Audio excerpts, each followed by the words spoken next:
এত হাসি খুশি মানুষ বেবি নাজনীন।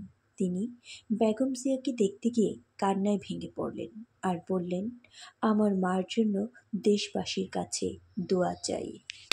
ম্যাডামের আমাদের গণতন্ত্রের মা, উনি বাংলাদেশের মা, উনি আমাদের আপসহীন নেত্রী, দেশনেত্রী। তার সুস্বাস্থ্য কামনার জন্য দোয়ার উপরে আর কিছু নাই।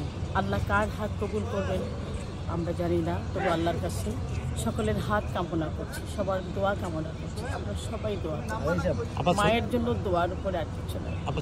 সোশ্যাল মিডিয়ায় নানান মানুষ আসলে নানান গুজব ছড়াচ্ছে, তো সেই জায়গা থেকে একটু কিছু বলবেন কিনা? এখন এগুলো নিয়ে কথা বলার মতো মানে ম্যাডামের জায়গা থেকে না। আলহামদুলিল্লাহ ম্যাডাম ভালো আছেন, এটাই ভালো, এটাই হচ্ছে সব।